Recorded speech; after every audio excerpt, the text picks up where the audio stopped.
तव कथामृतं तप्तजीवनं कविभिरीडितं कल्मषापहं श्रवणमङ्गलं श्रीमदादतं भुवि गृह्णन्ति ये भूरिदा जना।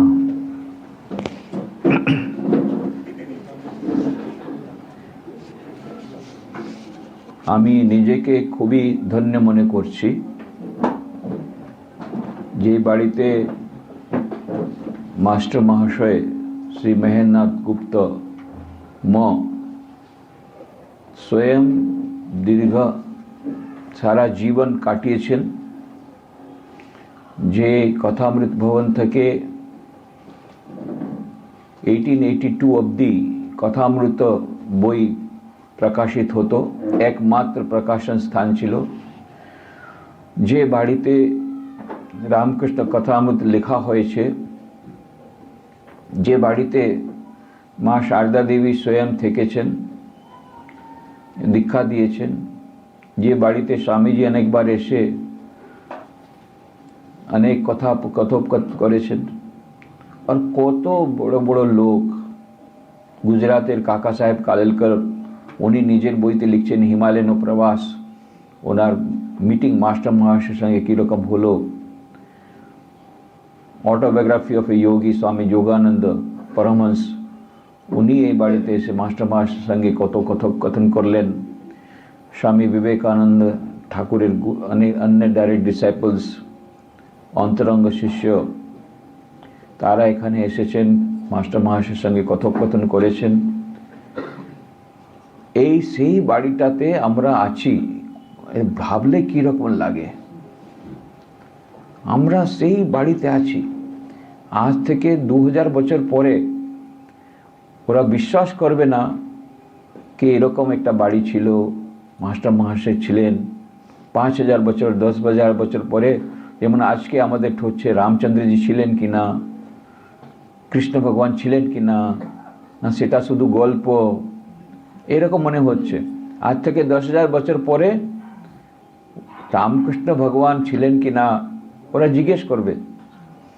তখন কিন্তু এইসব কিছু থাকবে না। আমরা তো কিন্তু ধন্য যে চটিটা ঠাকুর নিজে পরেছেন, সে চটিটা এখানে আছে, এখানে রয়েছে, দেখতে পাচ্ছেন, আপনি নিজে দেখতে পাচ্ছেন। আর কি ডকুমেন্ট এভিডেন্স চান? ঠাকুরের চটি, পরা চটি এখানে আছে, ঠাকুর নাকুন আছে, ঠাকুরের চুল আছে, মায়ের চুল আছে, রেলিক্স আছে এখানে। পুরো এখন মনে হচ্ছে কি আমরা ইতিহাসের কত কাছে আছি, কত কাছে। সেম বাড়ি যেখানে ঠাকুর নিজে এসেছেন, মা এসেছেন, স্বামীজি এসেছেন, মাস্টার মহাশয় তিনি এখানে থেকেছেন নিজেই। এই বাড়িটাতে এসে আমি নিজেকে খুব ধন্য মনে করছি। এর আগে কয়েকবার এসেছি। প্রথমবার এসেছিলাম তখন স্টুডেন্ট হিসাবে এসেছিলাম, তারপরে এসেছি যখন ব্রহ্মচারী হলাম তখন, তারপরে এসেছি, তারপরে সন্ন্যাস দীক্ষার পরে এসেছি। এখন অনেক বছর ধরে আসা হয়নি, সে আমি খুবই আনন্দিত। আর যেহেতু আমি এটা আমাকে ফাউ পাওয়া গেছে, এসবগুলো ফাউ। আমি এসেছিলাম, অন্য একটা লেকচার প্রোগ্রাম ছিল, তো ওর সঙ্গে এটা যুক্ত করে দিলাম। হেডস কনফারেন্সে সুকুমার মায়ের সঙ্গে দেখা হলো, তো উনি যখন আমি যখন বললাম আমি আসবো ডিসেম্বর মাসে, তো উনি বলে একদিন এক্সট্রা এডিশনাল থেকে আজকে যাওয়ার কথা ছিল, এর বদলে কালকে আমি যাব, রাজকোট ফিরে যাব। কেন 1 জানুয়ারি ওখানে কল্পতরু উৎসব আছে রাজকোটে, তো পৌঁছাতে হবে কালকে। তো যাই হোক, আমি খুবই আনন্দিত, নিজেকে খুব ধন্য মনে করছি।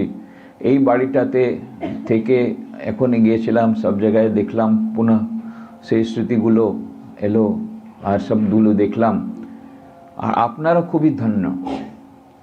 আমি তো হয়তো 20 বছর পরে এলাম, আবার কবে আসবো কিছু ঠিক নেই। এত দূর থেকে আসা হয় হেডস কনফারেন্সে, কিন্তু 2 দিনের জন্য আসা হয়, অনেক কাজকর্ম থাকে, তো এই হেডস কনফারেন্স করে চলে যেতে হয়। কিন্তু আপনারা খুবই ধন্য। কলকাতায় ম্যাক্সিমাম লোক কলকাতায় থাকছেন, আবার কয়েকজন তো এই পাড়াতেই থাকছেন। কত আপনারা ধন্য, আপনারা তো প্রতিদিন আসতে পারেন, এই বাড়িটাকে স্পর্শ করতে পারেন, এই বাড়িটাতে বসতে পারেন, এই বাড়িটাতে ধ্যান করতে পারেন, এই বাড়িটাতে বসে জপ ধ্যান করতে পারেন। কত আপনারা খুবই সত্যি সত্যি খুবই ভাগ্যবান। 10,000 বছর পরে কিন্তু এইসব থাকবে না, বাড়িটা থাকবে না। জানি না ওই রেলিক্সটা ততক্ষণে ওটার স্মৃতি হিসাবে থাকবে কিনা। আমরা কোন ধন্য কি আমরা ওইটা দেখতে পাচ্ছি, সামনে ডকুমেন্টারি এভিডেন্স আছে। সেই মাস্টার মহাশয়ের জীবনীটা পুরোটা পড়লে বোঝা যাবে কি এক মহান ঋষি তিনি এসেছিলেন এই পৃথিবীতে। যদি শ্রী রামকৃষ্ণ দেব अवतार वरिष्ठ हों, जेमन स्वामीजी बोलছেন, स्थापकाय च धर्मस्य सर्वधर्म स्वरूपिणे अवतार वरिष्ठाय रामकृष्णाय ते नमः। यदि श्री रामकृष्ण देव अवतार वरिष्ठ हों तो ओनार सम्बन्धे, ओनार लीला सम्बन्धे, ओनार कथा जिनि लिखेছেন তিনিও তো কত মহান। अवतारेर मध्य यदि वरिष्ठ अवतार होच्छेन रामकृष्ण देव, आमरा जा किछु बुझते पारछि व्यासदेव यदि ना थाकतेन तो महाभारत के लिखतो, वाल्मीकि ना थाकले रामायण के लिखतो, और मास्टर महाशय ना थाकले कथामृत के लिखतो। ओनार रोल हयेछिलो, उनि पृथ्वीते एसेछिलेन एई जन्यई। मास्टर महाशय एसेছেন এই अवतारेर লীলাটাকে পুষ্টি করবার জন্য। শ্রীকৃষ্ণ ভগবান নিজে বলেছেন গীতায়, यदा यदा हि धर्मस्य ग्लानिर्भवति भारत अभ्युत्थानम धर्मस्य तदात्मानं सृजाम्यहं परित्राणाय साधूनां विनाशाय च दुष्कृतां धर्म संस्थापनार्थाय संभवामि युगे युगे। আমি নিজে বারে বারে জন্মগ্রহণ করি কেন? ধর্মের পুনঃস্থাপনের জন্য। আর যিনি রাম, যিনি কৃষ্ণ, তিনি ইদানিং এলেন রামকৃষ্ণ রূপে। সেই অবতার বরিষ্ঠ রামকৃষ্ণ দেব তার লীলার সঙ্গী হয়ে মাস্টার মহাশয় মেহনাদ গুপ্তময় এসছেন। সেই মাস্টার মহাশয় উনি হচ্ছেন একজন নিমিত্ত হয়েছেন এই যে ঠাকুরের কথাগুলি আমাদের কাছে না পৌঁছতো না যদি মাস্টার মহাশয় না থাকতেন। এটা বিরাট বড় আমাদের সুযোগ। তো কথামৃতের জাদু, এই কথাটাই খারাপ, এই কথাটাই ঠিক হচ্ছে না। কেউ কেউ বলল জাদুটা কি বলে, যেটা মানে এমনি ভেলকি লাগিয়ে দেয় ওই রকম জাদু, ওটা সত্য থাকে না। কিন্তু তবু আমি এটা নাম দিলাম, এই আর্টিকেলটা পাবলিশ হয়েছে অনেক আগে, इंग्लिशे हलो, हिंदीते हलो, गुजरातीते हलो, नाम दिलाम कथा में जादू। किन्तु जादू सुनले ना, जादू शब्द सुनले सबाई बोलबे हाँ जादू आमी देखते चाই। जादूर सम्बन्धे जानवार सबाई उत्सुकता थाके, ओई जोन्नो नाम दिয়েছেন। কিন্তু জাদুটা সত্যি সত্যি থাকে না। জাদুটা অ্যাপিয়ার হচ্ছে ওই মেয়েটা কেটে দিল তলবার দিয়ে, ওটা কাটছে না, কিন্তু এখানে সত্যি সত্যি কাটছে।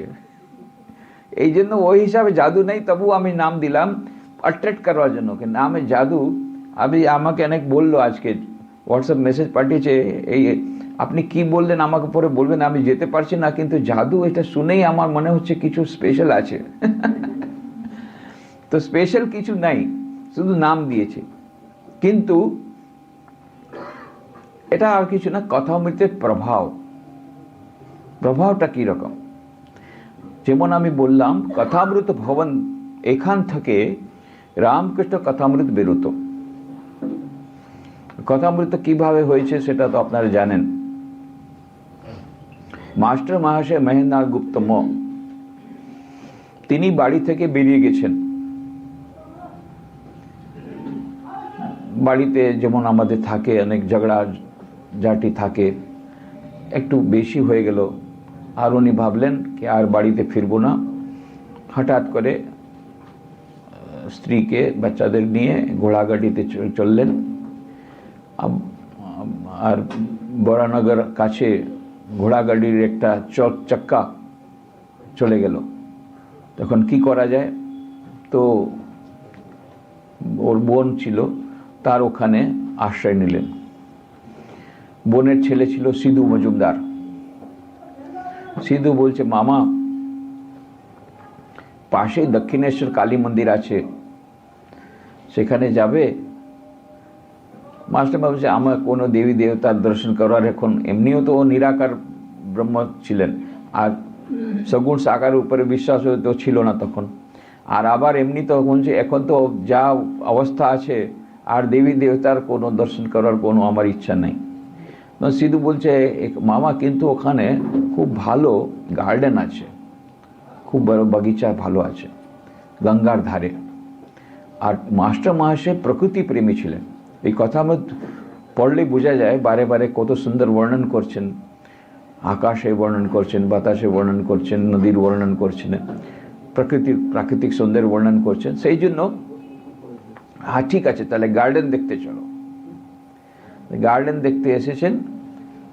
গার্ডেন দেখতে দেখতে দেখছেন একটা ছোট ঘরের মধ্যে কয়েকজন লোক বসে আছে, উকি মারে দেখছেন রামকৃষ্ণ দেব। উনি রামকৃষ্ণ দেবকে চিনেন না, একজন বসে আছে কটের উপরে, ছোট কটের উপরে কথাবার্তা হচ্ছে, কয়েকজন ভক্ত মন্দিরে বসে আছে। তো উকি মারে দেখলেই ওনার একটুখানি উৎসুকতা হলো, কি কথা শুনছে দেখি তো। সে পরে উনি একটা কর্নারে বসে পড়লেন, বাস ওই হয়ে গেল। যে উনি বসে সব কথা শুনলেন, এই তো অমৃতের কথা, অমৃত সমান কথা। তারপরে উনি বলছেন, মনে হলো যেন ভাগবত কথা সুখদেব স্বয়ং শোনাচ্ছেন, ভাগবত কথা সুখদেব শোনাচ্ছেন, এইরকম ফিলিং হচ্ছে। আহা, এত বড় মস্ত জায়গা। ঠাকুর তারপরে ওনাকে দেখেছেন, আবার আসবে, বেশি কথাবার্তা হলো না। কিন্তু যা হওয়ার হয়ে গেছে। এই দিকে মাস্টার মহাশয় এখন আগে বলছিলেন যাব না, তারপরে আবার সেকেন্ডে হাজির, সেকেন্ডে বেশি কথাবার্তা হলো না।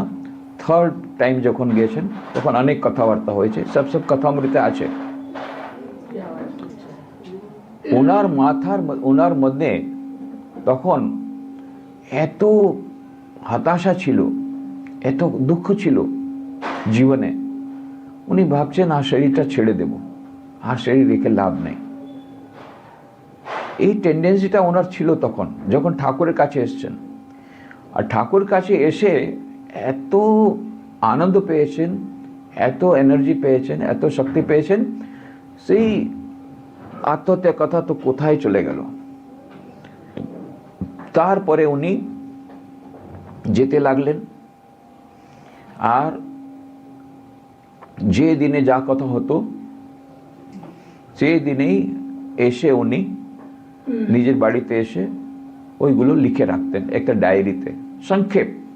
ডায়েরির আপনি পাবেন ওখানে উপরে আছে, পুরনো বাড়িতে যাবেন, ডায়েরির কয়েকটা পাতা ফ্রেম করা আছে, খুব সংক্ষেপে, শর্ট, নিজের শর্ট হ্যান্ড, এরকম শর্ট হ্যান্ড না যেমন শর্ট হ্যান্ড যেমন থাকে ওই শর্ট হ্যান্ড না, নিজের মতো একটা শর্ট হ্যান্ড করে, আপনি কিন্তু বুঝতে পারবেন না, ওটা উনি বুঝতে পারবেন, কিন্তু লিখে রেখেছেন, সেই দিনই লিখে রেখেছেন।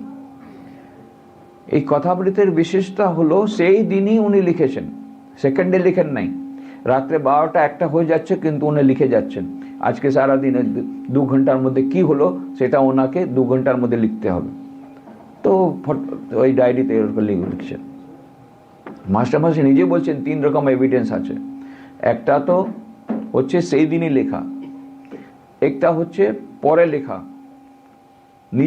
নিজে শুনেছেন কিন্তু পরে 1 বছর পরে 2 বছর পরে যা যা মনে এলো ওটা লিখেছেন। আর একটা হচ্ছে কেউ শুনেছে তার সম্বন্ধে শুনে ওরা লিখেছেন।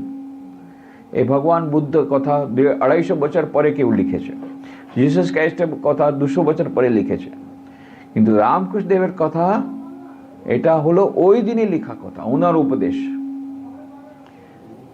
উপদেশ লেখা। আর আরেকটা হলো মাস্টার মহাশয় সেই ডায়েরি থেকে ওটা উনি বিস্তার করেছেন। তো কিভাবে বিস্তার করেছেন? বীরেশ্বরানন্দজি মহারাজ, রামকৃষ্ণ মঠ মিশনের 10ম পরমাধ্যক্ষ, তিনি বলছেন, মাস্টার মহাশয় আপনি এই চমৎকার বইটা কেমন করে লিখলেন? তো মাস্টার মহাশয় তখন সিক্রেট লিক আউট করছে, রহস্য উদ্ঘাটন করছে কি আমি ডায়েরিতে খুবই কম লেখা আছে, ডায়েরিতে যা প্রত্যেক দৃশ্যের উপরে অন্তত 1000 বার ধ্যান করেছি, 1000 বার, প্রত্যেকটা দৃশ্যের উপরে 1000 বার ধ্যান করেছি। এই ধ্যান করতে করতে করতে রামকৃষ্ণদেব সাক্ষাৎ ওই সময় হাজির হয়ে গেলেন আমার মনের সামনে। আর তখন ওই সিনটা আবার আমার মাথার মধ্যে পুরোটা চলে এলো, তখন আমি লিখলিছি। তো এটা এইরকম বই কোনো অবতারের লেখা হয়নি, এত অথেন্টিক। বলছেন ঠাকুর নিজে আমার মনস্পটলে চলে এসছেন 1000 বার ধ্যান করার পরে, তারপরে উনি দেখে সেই জন্য এত চমৎকার, সেই জন্য এত ইফেক্ট হয়, সেই জন্য এত ওর জাদু, কথা বলে জাদু ঠাকুর নিজে লিখিয়েছেন। এই কথা অমৃতের জাদুর কথা কি যখন 1982-তে মাস্টার মহাশয়ের শরীর গেছে 1932, তার 50 বছর পরে কপিরাইট রেজিস্ট্রেশন চলে গেল। এর আগে কথামৃত শুধু কথামৃত ভবন থেকে বেরোতো, এখান থেকে বেরোতো, কিন্তু 1982-তে ওই 4 জুনের পরে, 4 জুন 1982-র পরে যে কোনো পাবলিশার পাবলিশ করতে পারবে। তো তার আগেই 1982 অনেক আগে থেকে কেউ পাবলিশার বলেছে এই কথামৃত ভবন থেকে কথামৃত 5 ভাগে বের হচ্ছে, তখনকার দিনে 70 রুপিস ছিল, 70 টাকা, আমি সেটা 60 টাকায় দেব। আর এক পাবলিশার বলল আমি ওটা 2 খণ্ডে 50 টাকায় দেব। তা আর একজন বলছে আমি অখণ্ড সংস্করণ 40 টাকায় দেব। আর একজন বলছে যদি আগে থেকে আপনি বুক করিয়ে দেন আমি 25 টাকায় সংস্করণ দেব ছোট অক্ষরে। এই করে করে শেষে শৈব প্রকাশনগুলো 18 টাকায়, যে বইটা 70 টাকা সেটা 18 টাকায় দেব। এই 16টা পাবলিশার কম্পিটিশন চলে এলো একেবারে। আর যে দিন কপিরাইট রেজিস্ট্রেশন বন্ধ হবে, এখন যারা যারা বুক করিয়েছে সেই বই তো কিনতে হবে, লম্বা লাইন। এই প্রথমবার হলো একটা ধার্মিক বই পাওয়ার জন্য কলকাতায় স্ট্যাম্পেড হলো, এত লম্বা লাইন। তারপরে the Week magazine South India থেকে বেরোয়, ও একটা স্পেশাল ইস্যু বার করলো। ফ্রন্ট পেজে 2টো ফটোগ্রাফ ছিল, এটা শ্রী রামকৃষ্ণদেবের ফটোগ্রাফ, একটা কার্ল মার্কসের ফটোগ্রাফ, আর হেডিং ছিল Shri Ramakrishna ousts Karl Marx. Shri Ramakrishnadev Karl মার্কসকে হারিয়ে দিলেন কিভাবে? কার্ল মার্কসের কমপ্লিট ওয়ার্কস তখনকার দিনে 30 টাকায় 10টা বড় বড় ভলিউম পাওয়া যেত। সেটা 1 বছরের মধ্যে যত সেল হয়নি, কথামৃত একটা মাত্র বই 45 ডেজের মধ্যে 45 লাখ রুপিজের বই, 2.5 লক্ষ বই, 2.5 লক্ষ কপি বিক্রি হয়ে গেছে 45 ডেজের মধ্যে। 45 ডেজের মধ্যে 45 লাখ রুপিস বই বিক্রি হয়েছে। আর কার্ল মার্কসের তত বই 3 বছরের মধ্যে বিক্রি হয়নি এত। সেই জন্য লিখলো Shri Ramakrishna ousts Karl marks. তারপরে ওখানে লিখেছে it is a paradox how the religious books are thriving under the red fort, under the red kingdom. তখন মার্কসিস্ট গভর্নমেন্ট ছিল কলকাতায়, 1982 কথা বলছে। How it is a paradox, how the কেন কার্ল মার্কসের জন্য উনি বলছেন রিলিজন ইজ দ্য ওপিয়াম, ও তো আফিম, ওটা ছেড়ে দাও, ধর্মের কথা কোনোদিন শুনবে না। এটা হচ্ছে মার্কসিস্ট একটা ফিলসফি, কার্ল মার্কসের ফিলসফি। তো কার্ল মার্কস যেখানে রুল করছে সেখানে এই রিলিজিয়াস বই এরকম বিক্রি হচ্ছে, এটা কীরকম বোঝা যায়?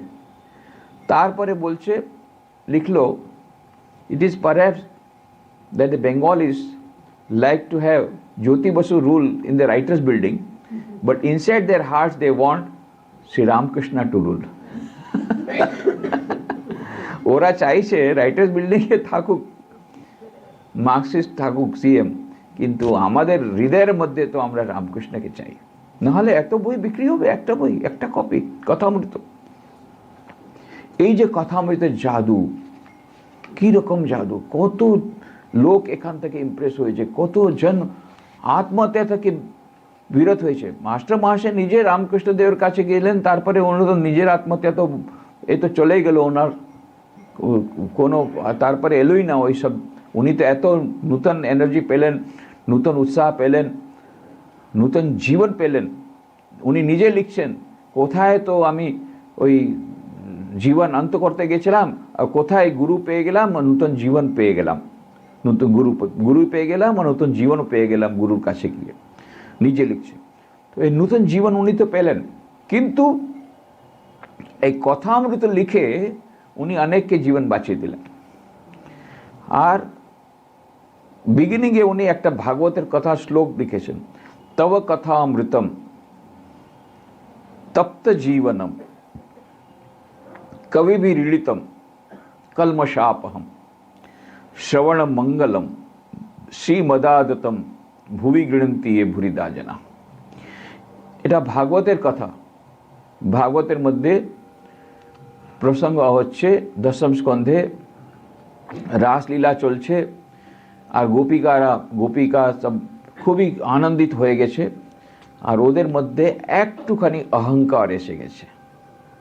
দেখো আমরা কত ধন্য, অন্য কেউ পেল না, আমাদের সঙ্গে কৃষ্ণ ভগবান, এই আমাদের কৃষ্ণ আমাদের সঙ্গে রাসলীলা করছেন, কত আমরা ধন্য। বাস এই যে অহংকার এলো, যেখানে অহংকার সেটা তো ঠাকুর থাকতে পারেন না, অন্তর্ধান হয়ে গেলেন কৃষ্ণ ভগবান। তখন এই গোপিকারা প্রত্যেক বৃক্ষ লতাকে রয়েছে, কোথায় আমাদের কৃষ্ণ, কোথায় আমাদের প্রিয়তম, কোথায় আমাদের, সবাই রথকাজ হচ্ছেন। তখন যে গোপিকারা যে শ্লোক বলেছে, তার মধ্যে একটা শ্লোক এটা আছে, তব কথা অমৃতম, হে কৃষ্ণ ভগবান তোমার কথা অমৃতের সমান আছে। তপ্ত জীবনম, সে আমাদের তপ্ত জীবনকে শান্তি দিচ্ছে। কবিभिरीडितम, যার বর্ণনা বড় বড় ঋষিমুনিরা করেছে, বড় বড় কবিরা করেছে, বিদ্বানরা করেছে। কলমশাপহম, কলমশটাকে দূর করেছে। শ্রবণ মঙ্গলম, শুনতে অত্যন্ত মঙ্গলময় আছে। শ্রীমদাদতম, তার কোনো আয়তন নেই, অনন্ত কথা। ভুবি গৃহন্তি এ ভুরিদা জনা, যারা এই কথামৃত পান করছে তারা ধন্য আছে। এটা হচ্ছে শ্রীকৃষ্ণের সম্বন্ধে গোপিকারা বলছে। কিন্তু মাস্টার মহাশয় কথামৃতের বিগিনিংয়ে এই শ্লোকটা দিলেন, কিন্তু কত এই সুন্দর এই উনি করলেন এই কাজটা। কেন? রামকৃষ্ণদেবের কথা ওই রকমই আছে, যেমন কৃষ্ণের কথা অমৃতময়, রামকৃষ্ণদেবের কথা অমৃতময়। অমৃত কাকে বলে? যে নূতন জীবন দেয়। যারা কথামৃত পড়ছে নূতন জীবন পাচ্ছে, লিটারালি নূতন জীবন পাচ্ছে, লিটারালি। একটা হচ্ছে স্পিরিচুয়াল লাইফ পাচ্ছে, ওটা তো নূতন জীবন হয়ে গেল। যারা কোনোদিন আধ্যাত্মিক জীবনের দিকে এগোবে, জীবনের দিকে যাবে না, কিন্তু কথামৃত পড়ার পরে ওদের বিচারগুলো বদলে যাচ্ছে। তো এছাড়াও লিটারালিও ওর জীবন বেঁচে যাচ্ছে, তার কথা আমি বলবো। তব কথা অমৃতম তপ্ত জীবনম, যারা কথামৃত পড়ছে, যারা তপ্ত জীবন আছে, যাদের জীবনে কষ্ট আছে, সেই কষ্ট থেকেও মুক্তি পাচ্ছে। তপ্ত জীবনম কবিभिरीडितम, এই কথামৃতের সম্বন্ধে কত বিদ্বানরা কি কি রকম কথা বলেছে, এসব কিছু কিছু আমি বলবো। তারপরে কত রকম প্রশংসা হয়েছে। কবিभिरीडितम কলমশাপহম, আমাদের মনের মধ্যে কলমশটা দূর করে দিচ্ছে যারা কথামৃত পড়ছে। যারা কথামৃত পড়ে প্রতিদিন, তারা জানে তাতে কি লাভ হচ্ছে। অনেকে আছে যারা প্রতিদিন কথামৃত পড়ছে, একদিনও এ করবে না, ট্রাভেলিংয়ে করবে তবুও সঙ্গে নিয়ে যাবে। আমাদের একজন স্বামীজি ছিলেন, তে প্লেনে যাচ্ছিলেন, তখন একটা এয়ার হোস্টেস বললো, আপনি কি রামকৃষ্ণ মিশনে? বলে হ্যাঁ। বলে আমি প্রতিদিন কথামৃত পড়ি। বলে সেটা আমি কেমন করে বিলি করি, তুমি তো কোথায় কোথায় ঘুরে বেড়াও, প্লেনে থাকো।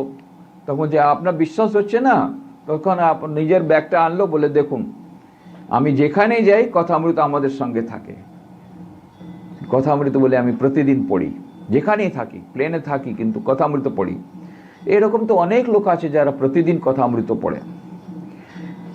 শ্রবণ মঙ্গলম, শুনতে অত্যন্ত মঙ্গলময়। ভুবি গৃহন্তি ভুরি দাজনা, তারা ধন্য যারা এই কথামৃত পান করছেন। তো এই অমৃতময়ী কথা নূতন জীবন আনছে, তার কয়েকটা ইনসিডেন্ট দিচ্ছি। একজন আমাদের স্বামীজি ছিলেন, ত্রিবেন্দ্রমে থাকতেন। তার কাছে একজন এলো যুবক, বলল আমি অমুক স্বামীজির সঙ্গে দেখা করতে চাই। কি ব্যাপার? না, উনি আমার দূরত্বে পূর্বাশ্রমের উনি আমাদের একজন রিলেটিভ আছেন, তার সঙ্গে দেখা করতে চাই। তো উনি বললেন ঠিক আছে, বলো কি বলতে চাও, কেন উনি তো ওটাই এরকম বুঝতে পারছে না। অনেক বছর আগে গেছেন, তখন তো আলাদা রূপ ছিল, এখন সন্ন্যাসী হয়ে গেছেন, বুঝতে পারছেন এই আমার মামা। তো হচ্ছে বলো। তারপরে বলছেন আমি খুবই অশান্ত আছি, আমি তারপরে নিজে সব কথা বলতে বলতে বলেছি আমি এখন নিশ্চয় করেছি আমি এখন আর থাকবো না এই জীবনে, আমি সুসাইড করব। তো উনি বলছেন ঠিক আছে, তুমি এখন অন্তত আজকের দিন থাকো এখানে, পরে কথা হবে। তা রাত্রে ওকে ঘরে থাকতে দিলেন। তারপরে ওকে বললেন এই কথা অমৃত বই দিলেন, একটু পড়ো। বলে পড়বার আমার কোনো মুড নেই এখন, আমি তো যখন মরেই যাবো, আসে পড়ে টড়ে কী হবে। ঠিক আছে, একটুখানি পড়ো না, তারপর কালকে আমরা ডিসকাস করব। তা তো ঘুম তো আসবেই না, যখন মরবার কথা হচ্ছে। তো তখন ও বই বসে আছে, তো বই পড়লো। বই পড়ে নেক্সট ডে বললো আমি আর মরছি না। এই কথা অমৃত পড়ে এমন এটা হয়ে গেল, পুরো চেঞ্জ হয়ে গেল মাইন্ডটা, এত শান্তি পেল সে একদিন রাত্রেই বলছে না আর মরছি না। ও হয়েছিল কি, ও সিপিএমের ছিল।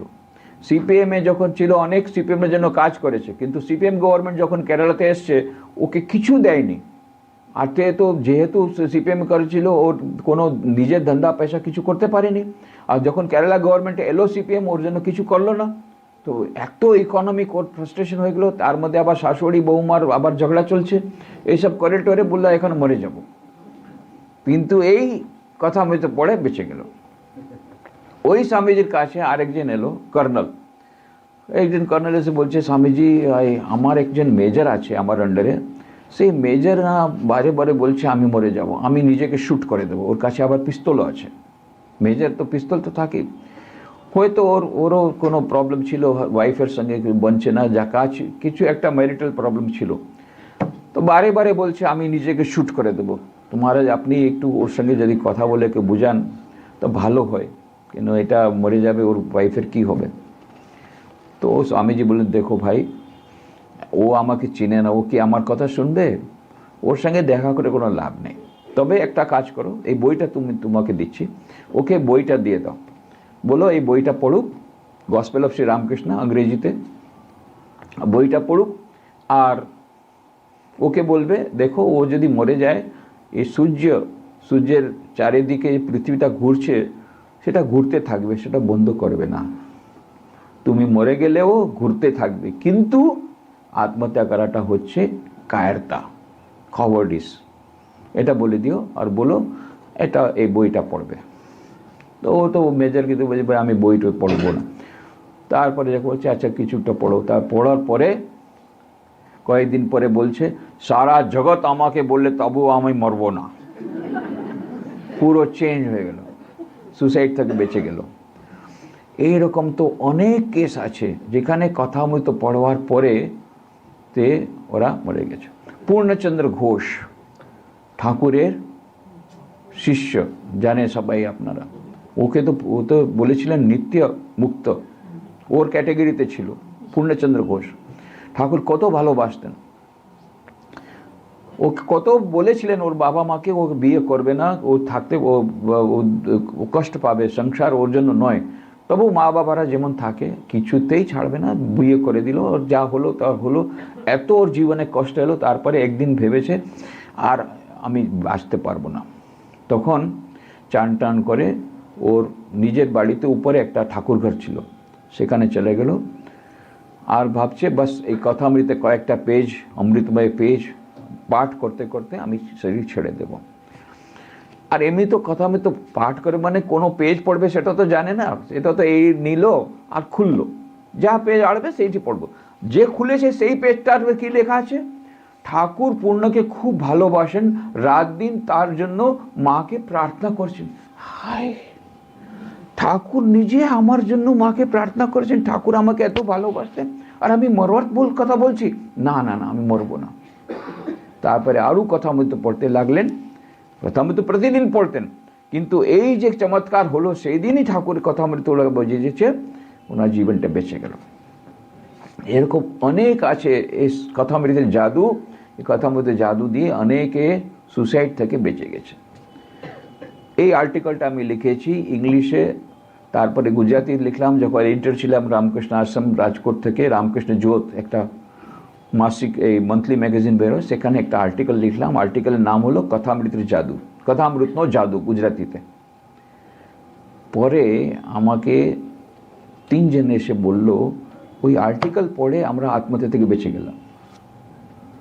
আর্টিকেল পড়ে কেমন করে না, একজন মেয়ে ছিল মাইক্রোবায়োলজিতে এমএসসি করছিল, খুবই ইন্টেলিজেন্ট মেয়ে, কিছুটা প্রবলেম হয়েছে ওর জীবনে, হয়তো ব্রেকআপ হয়েছে, যার সঙ্গে বিয়ে হওয়ার কথা ছিল হতে পারেনি, যা কিছু হবে, সে ডিসাইড করেছে আমি সুসাইড করব। সুসাইড করবো তো কেমন করে সুসাইড করবো, ঘুমের যে গুলি থাকে, খুব অনেকগুলো গুলি, যে ওটা নিয়ে ড্রয়ারে রেখে নিয়েছে, ওর নিজের ঘরে আছে, আর সামনে ড্রয়িং রুমে ভাই বোনরা টিভি দেখছে। ও ভাবছে এই ভাই বোনরা চলে যাবে, টিভি বন্ধ করে, এরপরে আমি এটা খেয়ে বাস শেষ। এখন টাইম তো কাটাতে হবে, তো এই সময় ও টেবলে সেই সময় এই আমাদের রামকৃষ্ণ জ্যোতের ম্যাগাজিন এসেছিল, তো টাইম কাটাতে হবে, ম্যাগাজিনটা নিল, খুলে দেখছে প্রথম পেজেই কথামৃতের জাদু। হ্যাঁ, জাদু কি ব্যাপার? তারপরে এসব লিখলো, পড়লো, কতজন কথামৃতের পড়ে আত্মহত্যা থেকে বেরিয়ে গেছে, বলে আমি তো কথামৃত আছে আমার কাছে, আবার ও কথামৃত পড়তে আরম্ভ করলো, বেঁচে গেল। আর একজন মহিলা, সেও বললো এরকমই কথামৃতের জাদু, আর্টিকেল পড়ে বলছে আমি কথামৃত পড়ছি, আমি কেন বাঁচবো না, সেও কথামৃত আবার পড়লো, সেও বেঁচে গেল। একবার এমন হলো, এক জায়গায় আমি কথামৃতের লেকচার দিচ্ছি, এরকম যেমন লেকচার দিচ্ছি ওরকম সানডে লেকচার, সানডে আমি প্রত্যেক সানডেতে কথামৃতের কথা বলতো। এখন জানি না, আমিও জানি না, সেই দিন আমি ওই কথামৃতের যে চ্যাপ্টারটা আমি পড়বো, মানে যেটা বোঝাবো, সে এখনো ওই প্রারম্ভিক ভূমিকায় আমি এইসব আরম্ভ করলাম, কীভাবে কথামৃত পড়ে কতজন এরকম আত্মহত্যা থেকে বেঁচে গেছে। এইসব বললো, কেন বললাম আমিও জানি না, আমি তো পড়বো অন্য চ্যাপ্টার, এটা বলেছি। তারপরে একজন মহিলা এসে বলল, এই কালকে রাত্রে আমি যখন আপনার কথামৃতের লেকচার শুনতে এসেছিলাম, আমি কেরোসিনের একটা ডিব্বা রেখে এসেছিলাম। এসে মানে অনেক এমনি চলছে অনেক অনেক বছর ধরে, খুব কষ্ট পেয়েছে, ওর হাজব্যান্ড খুব মদ খেত আর মারতো, ও ট্রাক ড্রাইভার ছিল।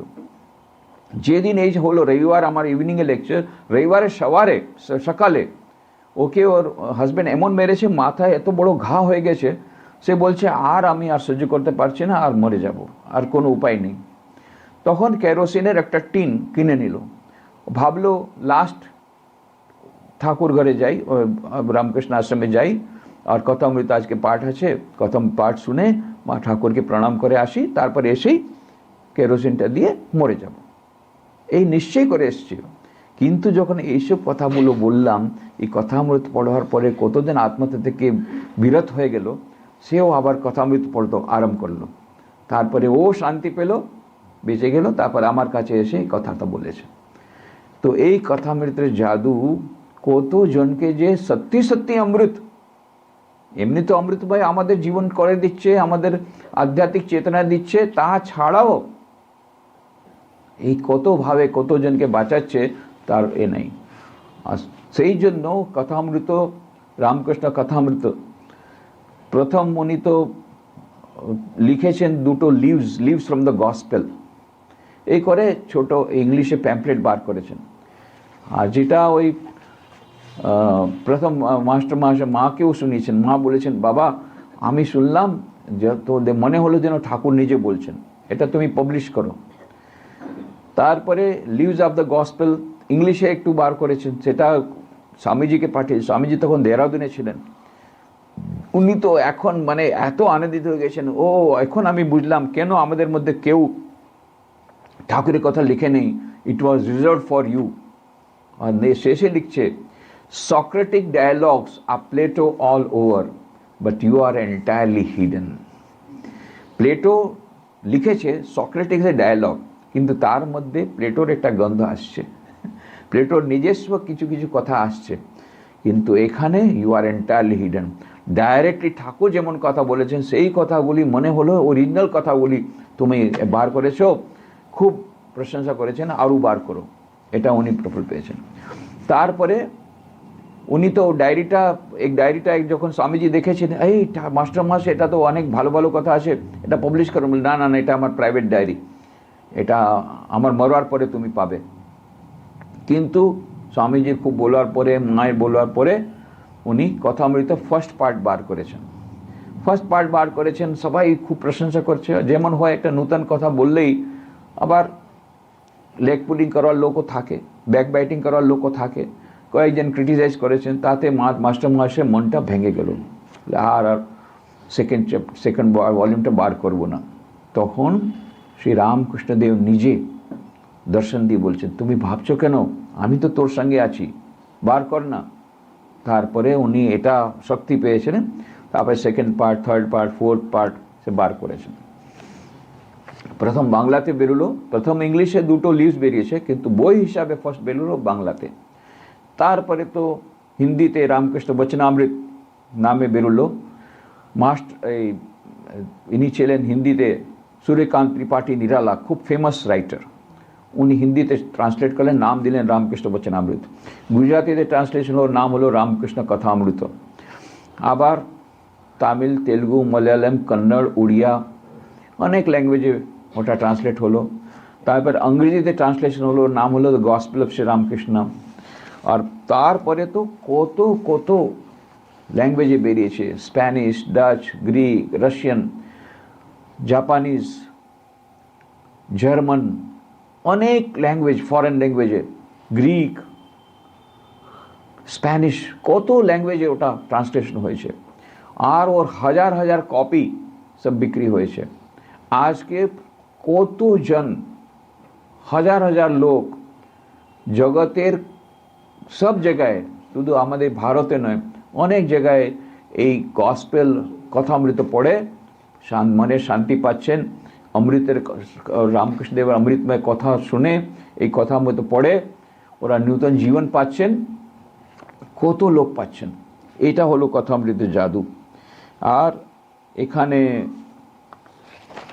যখন এটা বার হয়েছে, রামকৃষ্ণ গসপেল অফ শ্রী রামকৃষ্ণ যখন বার হলো, নিউ ইয়র্ক হেরাল্ড ট্রিবিউন পত্রিকা ও সেপ্টেম্বর 1949-এ বলছে best book of the last 25 years, এইরকম করে বলছে। তারপরে 1948-এ আমেরিকান লাইব্রেরি অ্যাসোসিয়েশন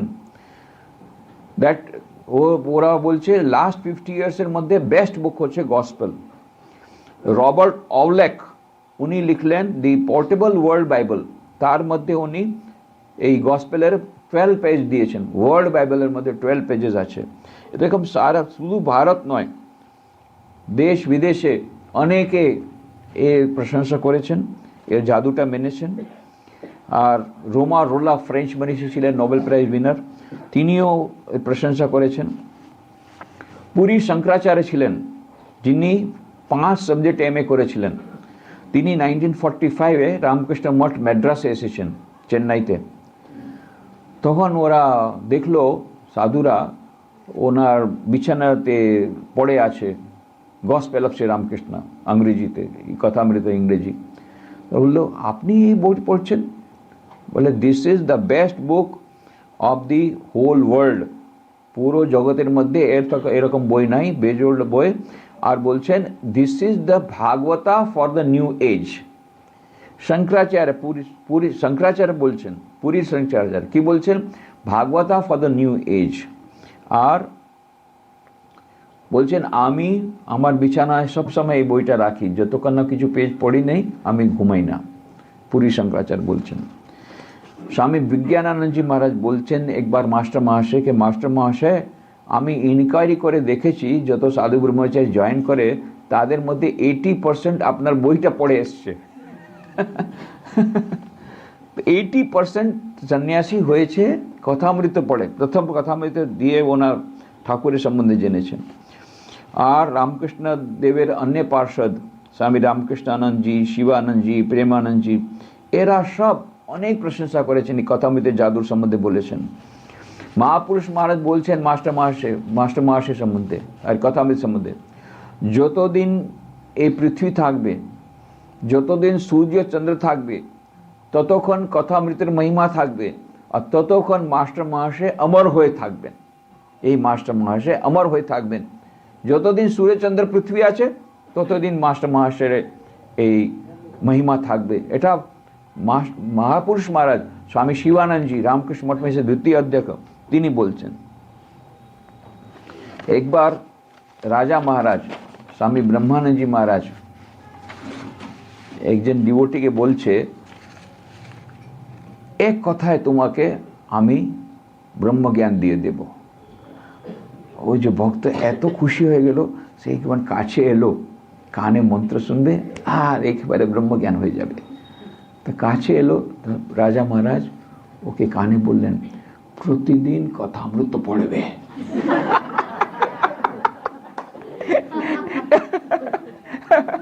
এক কথায় ব্রহ্মজ্ঞান দেব, প্রতিদিন কথামৃত পড়বে।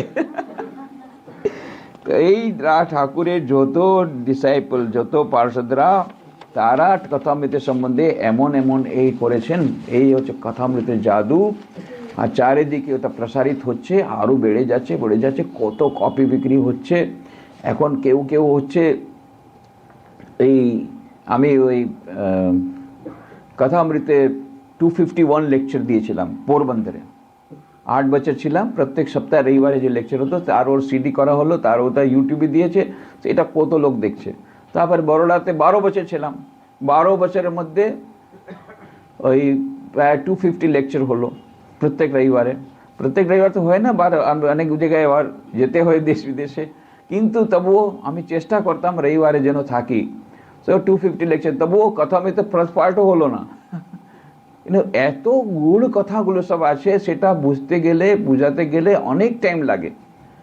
তো কোনোদিন কথামৃত কমপ্লিট করতেই পারলাম না বুঝাবার জন্য। সেই ফার্স্ট পার্টই চলছে, ওখানে ফার্স্ট পার্ট হলো পোরবন্দরে, আর বরোড়াতে ফার্স্ট পার্টি হলো। কিন্তু সেটা ওরা ইউটিউবে দিয়েছে, সেটা অনেক লোক দেখছে, বলছে আমরা খুবই শান্তি পাচ্ছি। কথামৃতের জাদু এরকম আছে, কথামৃত নিজে পড়ে শান্তি পাচ্ছে, কথামৃত উপরে লেকচার শুনেও শান্তি পাচ্ছে, ইউটিউবে ওটা শুনে তারাও শান্তি পাচ্ছে, তাতেও নতুন জীবন পাচ্ছে। এই কথামৃতের মহিমা, এই কথামৃতের জাদু। তো এই কথামৃতের জাদু তো আমরা বুঝলাম, জাদু তো খুব জোরদার জাদু আছে, কিন্তু জাদুঘর কে? এর পিছনে জাদুঘর কে? মাস্টার মহাশয় নিজে বলছে, দেখো এই যে ট্রাম চলছে না, এই ট্রাম নিজে চলে না, ওই ইলেকট্রিকের সঙ্গে ওয়্যার থাকে, ইলেকট্রিক ওয়্যার। ওই ইলেকট্রিসিটি চলছে পাওয়ার হাউসে, পাওয়ার হাউসে ইলেকট্রিসিটি দিয়ে ট্রাম চলছে। পাওয়ার হাউসে ইলেকট্রিসিটি বন্ধ করো, সাপ্লাই, ট্রাম বন্ধ হয়ে যাবে। তো উনি বলছেন, আমি লিখিনি, আমার কোনো শক্তি নেই, ঠাকুরের শক্তি দিয়ে আমি এসব লিখেছি। জাদুঘর হচ্ছেন ঠাকুর, আর সত্যি সত্যি ঠাকুরই যেন ওনাকে এনেছেন এই কথামৃত লিখবার জন্য।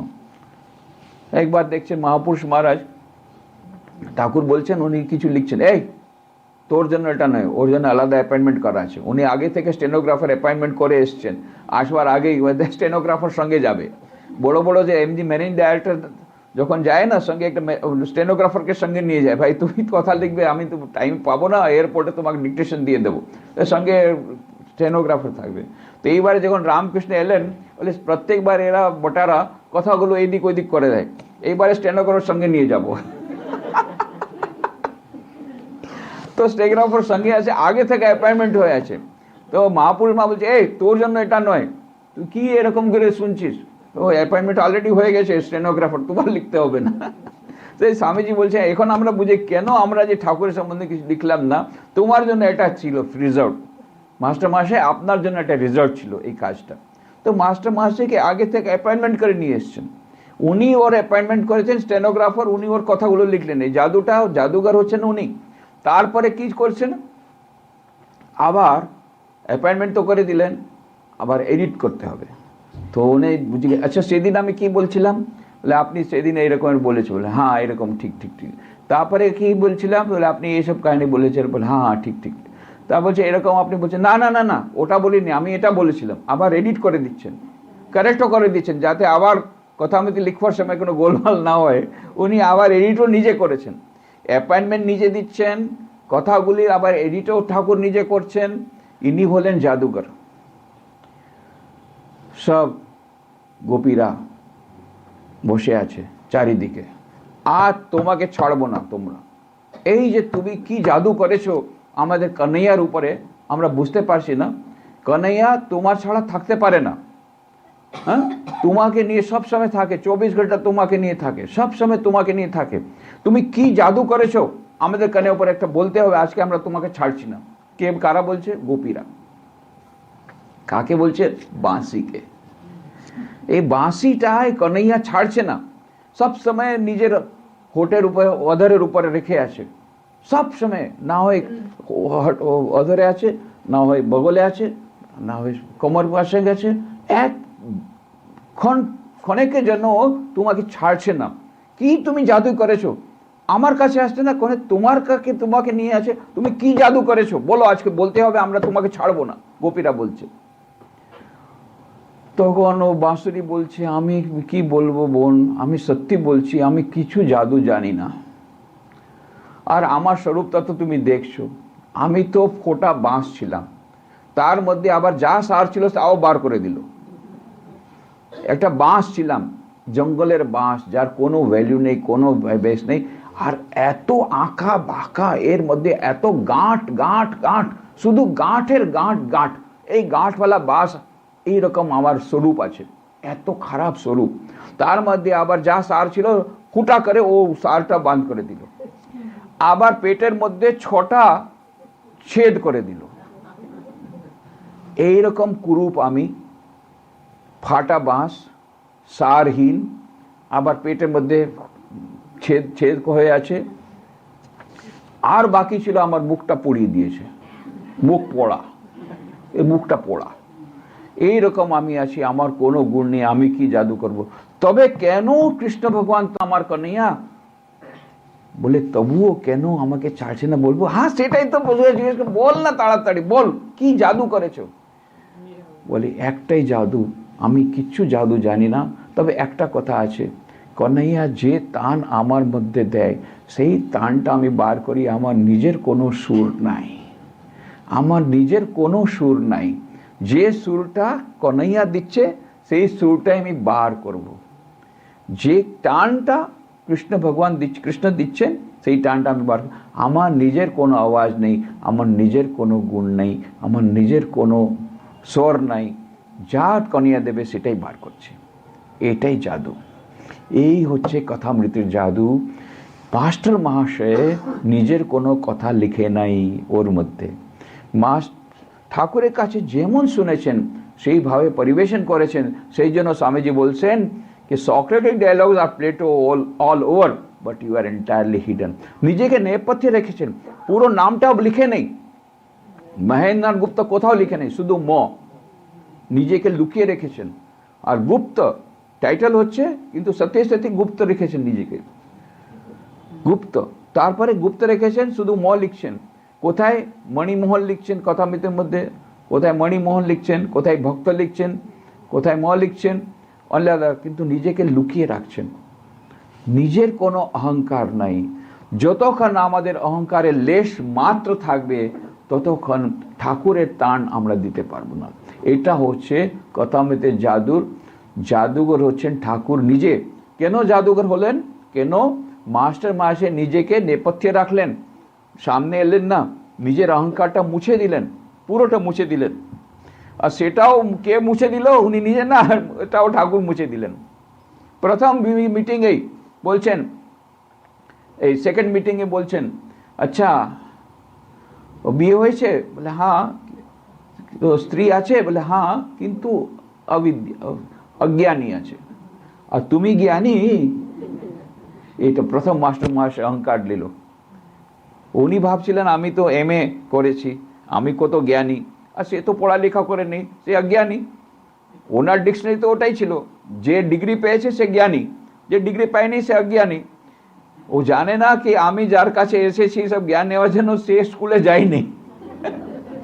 আর যে স্বামী বিবেকানন্দের মতো যে সব থেকে টপ মোস্ট ছেলে, সেও আবার ওর চরণে পাচ্ছে, সেটা পরে সব বুঝেছেন। এটা প্রথমেই ধাক্কা দিয়েছেন, হ্যাঁ তুমি জ্ঞানী। তারপরে আবার আর এক দুবার ঠাকুর সঙ্গে আর্গুমেন্ট করছেন। ঠাকুর তখন নিরাশ করছেন, বল আর আর্গু করবে না, বল আর তর্ক করবে না? বলে হ্যাঁ আর তর্ক করবো না। এই ছাড়িয়েছেন অহংকারটায় উনি। যে অহংকারটা উনি ছেড়ে দিলেন, উনি জানতেন কি ও জাদুঘরে জাদুটা চলবে না যতক্ষণ না নিজের অহংকারের আছে। অহংকার শূন্য করে দিলেন, যার জন্য ঠাকুরের জাদু, এই কথামৃতের জাদু রূপে আমাদের সামনে এসছে। আমরা সত্যি সত্যি ধন্য কে এরকম কথামৃত। আমাদের বই একটা আছে যেখানে মনে হচ্ছে যেন ঠাকুর আমাদের সঙ্গে কথা বলছেন। আর একটা হচ্ছে সেখানে মাস্টার মাসের একটা হলো, একটা নিজেকে নিজের অহংকারটাতে মুছিয়ে দিয়েছেন, নিজের কোনো কথা বলেন নেই। আর একটা আছে ওনার যে পরিবেশন করবার যে এনার যে স্পেশাল একটা ওনার প্রতিভা, সেটা আর কোথাও পাবেন না। ক্রিস্টোফার ইশারউড হলিউডের লোক, খুবই ফেমাস লোক, বড় novelist, English novelist Christopher Isherwood, তিনি বলছেন, if I can use one word for gospel, কথামৃতের ইংলিশ নাম, the one word I can use is now, NOW। যখন কথামৃত পড়ছি মনে হচ্ছে আমরাও ওখানে আছি। যেভাবে বর্ণনা করছেন, দক্ষিণেশ্বরে সেই পূর্ব পরিচিত ঘরে ঠাকুর বসে আছেন, ছোট পাটে বসে উনি কথা বলছেন, ভক্তেরা নিজে মেঝেতে বসে আছেন, এখানে ওই রকম আছে, সূর্যাস্ত হয়েছে, এখন আরতির সময় হবে হবে হবে, পুরো এমন ডিসক্রিপশন করছেন যেন আমরা ওখানে বসে আছি। এত সুন্দর ওনার বর্ণনা। আর প্রত্যেক সিনটা কোন ডেট, কোন তারিখ, কটা বেজেছে, কোন কোন লোক আছে, মেঝেতে কে কে বসে আছে, নরেন্দ্র বসে আছে, সুরেন্দ্র বসে আছে, রামচন্দ্র বসে আছে, কে কে বসে আছে, তারও নাম, এত মানে ম্যাটিকুলাসলি পুরো উনি বর্ণনা করেছেন। ঘটনার বর্ণনা যেভাবে করেছেন, ঘটনাটা যেন আমাদের সামনে ঘটিত হচ্ছে এরকম মনে হচ্ছে, আমাদের মনে হচ্ছে যেন আমরা ঠাকুরের সঙ্গে বসে আছি। এটা হলো এর বিউটি কথামৃতের। এই জন্য আমাদের যে টাইমের ব্যবধান, কোথায় ঠাকুর এসেছেন 1882-তে কথা বলছেন দক্ষিণেশ্বরে, হ্যাঁ 1882, আর এটা হলো 2019। তবে মনে হচ্ছে আমরা ওই 1882-তে পৌঁছে গেছি, আমরা ওই দক্ষিণেশ্বর পৌঁছে গেছি, আমরাও ওখানে বসে আছি। ওর মধ্যে একজন প্রবীণ সন্ন্যাসী উনি বললেন, যখন কেউ বলল কি এই ধ্যান করবার সময় মন লাগে না, এদিক ওদিক খুব চঞ্চল হয়ে যায়, এদিক ওদিক চলে যায় মনটা, তো উনি বললেন ঠিক আছে তোমাকে একটা ট্রিক দিচ্ছি। ট্রিক কি হলো, ধ্যানের বসবার আগে কথামৃত পড়ে নেবে। কিছুক্ষণ কথামৃত পড়লে কি হবে কি, যখন ধ্যানে বসবে মনটা যাবে তো যাবে, কোথায় যাবে? দক্ষিণেশ্বর তো যাবে, ঠাকুরের কাছে তো যাবে। ওটাও তো লীলা ধ্যান। ধ্যান অনেক রকম আছে, রূপ ধ্যান, গুণ ধ্যান, লীলা চিন্তন। লীলা চিন্তন হয়ে যাবে, লীলা স্থানের চিন্তন হয়ে যাবে, দক্ষিণেশ্বর পৌঁছে যাবে, সেটাও তো ধ্যান। দক্ষিণেশ্বর, তারপর মনে করবে, ওখানে মনে করবে কি পড়েছিলাম, পড়েছিলাম ঠাকুর বসে আছেন এই ছোট খাটটিতে বসে আছেন, মেঝেতে নরেন্দ্র আছে আর সুরেন্দ্র আছে আর এ আছে, তার মধ্যে ব্র্যাকেট লাগিয়ে দেবে আমিও বসে আছি, ব্র্যাকেট লাগিয়ে দেবে আমিও বসে, ওটা মাস্টারমশাই লেখেন নাই, নিজের নামটা লাগিয়ে দেবো ওখানে, নিজের নামটা লাগিয়ে দেবে, আমিও বসে আছি আর ঠাকুর এরকম কথা বলছেন আর আমি কথা শুনছি। এটাও তো ধ্যান হয়ে গেল, ঠাকুরেরই ধ্যান হলো।